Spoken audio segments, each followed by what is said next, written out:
Hello, good morning students.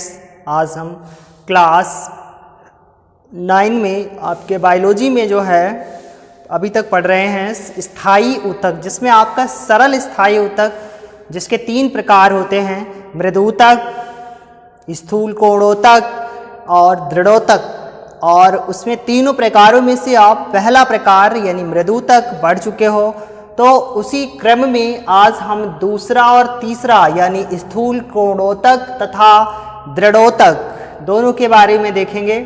तो देखिए क्या है दूसरा स्थूल कोणोतक, जिसको कोलन काइमा कहते हैं इंग्लिश में, और इसके बारे में देखिए जानते हैं। ये मृदूतक जो है यानी जो स्थूल कोणोतक है, ये मृदूतक ऊतक का परिवर्तित रूप है। यानी जो हमारा मृदूतक ऊतक था उसी का ये परिवर्तित रूप है स्थूल कोणोतक यानी कोलन काइमा। आगे कहता है इसकी कोशिकाओं के कोणों पर, यानी इसकी जो कोशिकाएं होती हैं उनके किनारे कोण बनाते हैं।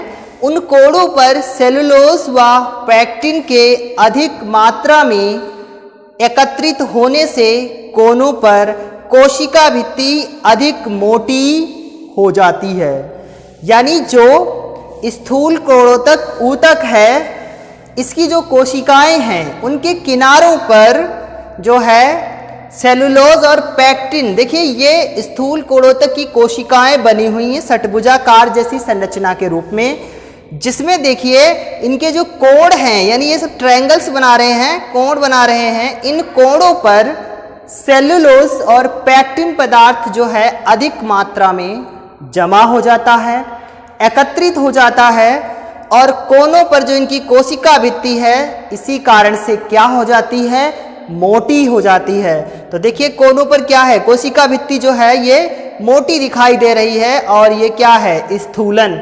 इसी प्रकार से इस संरचना में भी देखिए ये जमा है, सेलुलोज और पैक्टिन एकत्रित हो गई है। इस चीज को कहा जाता है स्थूलन। यानी स्थूल माने होता है फूल कर मोटा होना, ठीक है। स्थूल का मतलब होता है फूल जाना, मोटा हो जाना।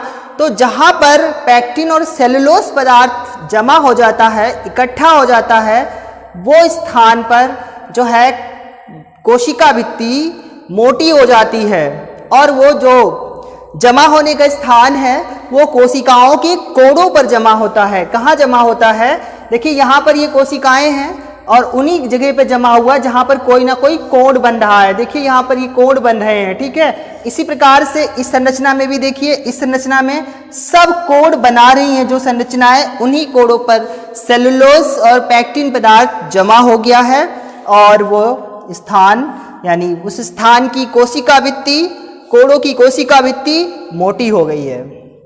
तो ये थे आपके स्थूल कोणोतक कोलन काइमा। इनका काम क्या है, ये ऊतक पौधों को यांत्रिक शक्ति प्रदान करता है। यानी जो हमारे पौधे हैं उनको यांत्रिक सहारा देते हैं, यांत्रिक शक्ति प्रदान करते हैं। काफी बड़े बड़े लंबे लंबे जो वृक्ष हैं, पेड़ हैं, उनको कई कई साल तक अपने यानी किसी सहारे के बगैर वो पेड़ खड़े रहते हैं। तो वो इन्हीं ऊतकों की यांत्रिक शक्ति उनको उपलब्ध होती रहती है, और जिस कारण से वो यांत्रिक शक्ति के कारण ही कई कई साल तक, कई कई वर्षों तक वो जो है खड़े रहते हैं। तो स्थूल कोणोतक का काम है पौधों को यांत्रिक शक्ति प्रदान करना।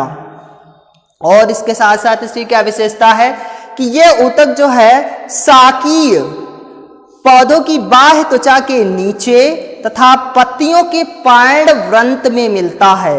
शाकीय मतलब जो आपकी शाक सब्जियां होती हैं, यानी सब्जियां वाली फसलें या सब्जियों वाले जो पौधे होते हैं, शाक भाजी, ठीक है। तो उन शाकी पौधों की जो त्वचा है, बाहर की त्वचा है, उस त्वचा के नीचे तथा पत्तियों के पर्णवृंत में मिलते हैं। यानी पत्तियां जिस स्थान से पौधे के आधारी भाग से लगी होती हैं, उन स्थानों पर ये स्थूल कोणोतक पाए जाते हैं। इसके बाद यानी हमारा स्थूल कोणोतक समाप्त होता है। अब हम देखते हैं इसी का तीसरा जो प्रकार था हमारा, तो तीसरा प्रकार क्या है, दृढ़ोतक, जिसको इंग्लिश में कहते हैं स्क्लेरेंकाइमा। ठीक है, तो सरल स्थायी ऊतक का तीसरा प्रकार दृढ़ोतक स्क्लेरेंकाइमा, इसके बारे में जानते हैं। और इसके भी दो प्रकार होते हैं, उनके बारे में भी जानेंगे। तो पहले देखिए दृढ़ोतक के बारे में कि दृढ़ोतक जो है उसकी कोशिकाओं की कोशिका भित्ति लिग्निन के जमाव के कारण मोटी हो जाती है। यानी दृढ़ोतक ऊतकों की जो कोशिका भित्ति है, कोशिकाओं की कोशिका भित्ति, क्योंकि आपने पादप ऊतक पढ़ रहे हो और पादपों में स्पष्ट कोशिका भित्ति पाई जाती है, पूर्ण विकसित कोशिका भित्ति, ऐसा आप पढ़ के आए हो। तो पादपों की जो कोशिका भित्ति है वो लिग्निन के कारण, लिग्निन पदार्थ के कारण क्या हो जाती है, मोटी हो जाती है, क्योंकि उनकी कोशिकाओं की कोशिका भित्ति में लिग्निन जमा हो जाता है, इकट्ठा हो जाता है। ये ऊतक पौधों को यांत्रिक शक्ति प्रदान करता है। यानी दृढ़ोतक भी जो है ये भी पौधों को यांत्रिक शक्ति प्रदान करता है। जैसे स्थूल कोरोतक यांत्रिक शक्ति प्रदान कर रहा था, उसी प्रकार से दृढ़ोतक भी पौधों को यांत्रिक शक्ति प्रदान करता है। और दृढ़ोतक के जो है दो प्रकार होते हैं, तो दोनों प्रकारों में पहला प्रकार है दृढ़ोतक रेशे। दृढ़ोतक रेशे, इसको इंग्लिश में कहा जाता है स्क्लेरेंकाइमा फाइबर्स। फाइबर्स माने रेशे होता है। ये देखिए क्या होते हैं रेशे, ये निर्जीव, अत्यधिक लंबे, सकरे तथा सिरों पर नुकीले होते हैं। यानी जो दृढ़ोतक रेशे हैं ये निर्जीव होते हैं, अधिक लंबे और सकरे होते हैं तथा सिरों पर कैसे होते हैं, नुकीले होते हैं। सिरों पर नुकीलों से तात्पर्य है कि ये दृढ़ोतक रेशे बनाए गए हैं। अगर इसकी एक अगर सिंगल संरचना बनाई जाए तो ये इस प्रकार से बने हुए मिलेंगे आपको। ठीक है, इस प्रकार से। और इस प्रकार से बनने का मतलब है कि ये जो किनारे हैं, इसके जो सिरे हैं, और इसको अगर आप डबल संरचना में बनाओगे तो इस प्रकार से इसकी डबल संरचना बनेगी। यानी ये पूर्णतया जिस प्रकार से होते हैं, इस प्रकार से। ठीक है, और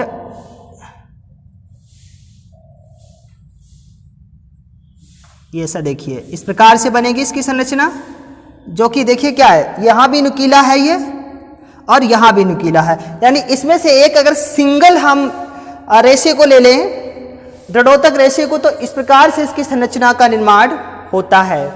तो वही संरचना बताई गई है कि ये निर्जीव, अत्यधिक लंबे, सकरे तथा सिरों पर नुकीले होते हैं। देखिए नुकीले ये बने हुए हैं, सिरों पर नुकीले होते हैं।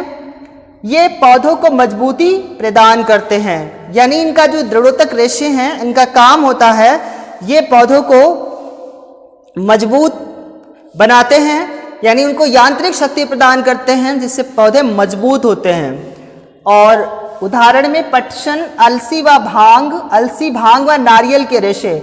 यानी पटसन के रेशे, अलसी के रेशे, भांग व नारियल के रेशे जो होते हैं वो दृढ़ोतक रेशे कहलाते हैं। यानी दृढ़ोतक रेशों के जो उदाहरण हैं वो पटसन, अलसी, भांग, नारियल के रेशे दृढ़ोतक रेशों के उदाहरण हैं। इसके बाद दूसरा आपका दृढ़ोतक का प्रकार है दृढ़ कोशिकाएं। दृढ़ कोशिकाएं, इनको इंग्लिश में कहते हैं स्टोन सेल्स। स्टोन माने पत्थर होता है, और दृढ़ पत्थर से तात्पर्य है कि पत्थर भी कठोर और मजबूत दृढ़ होता है, तो इन्हें स्टोन सेल्स कहते हैं इंग्लिश में। इनका आकार और इनकी संरचनाएं देखिए, ये निर्जीव, गोल या अंडाकार होती हैं। यानी ये दृढ़ कोशिकाएं बनी हुई हैं बी पार्ट में, गोल या अंडाकार। ठीक है, पूर्णतया गोल भी और या अंडाकार भी हो सकती हैं। ये पौधों को दृढ़ता प्रदान करती हैं, जैसा कि इनका नाम है दृढ़ कोशिकाएं, तो उसी प्रकार से ये पौधों को दृढ़ता, मजबूती, कठोर बनाती हैं और मजबूत बनाती हैं। दृढ़ कोशिकाएं नाशपाती के गूदे, बादाम व अखरोट के छिलकों, वृक्षों की छाल में पाई जाती हैं। यानी ये दृढ़ कोशिकाएं जो बनी हुई हैं ये कहाँ कहाँ पाई जाती हैं, अखरोट और जो नारियल के बादाम और अखरोट के जो छिलके होते हैं उनमें, ये नारियल के छिलकों में भी पाई जाती होंगी, नारियल के छिलके में, वृक्षों की छाल में, क्योंकि वृक्षों की छाल आपने देखा होगा काफी कड़ी हो जाती है, सूख करके दृढ़ हो जाती है, उसमें भी ये। और नाशपाती का जो गूदा होता है उसमें भी आपकी दृढ़ कोशिकाएं पाई जाती हैं। यानी नाशपाती के गूदे, वृक्षों की छाल, बादाम, अखरोट, नारियल के छिलके और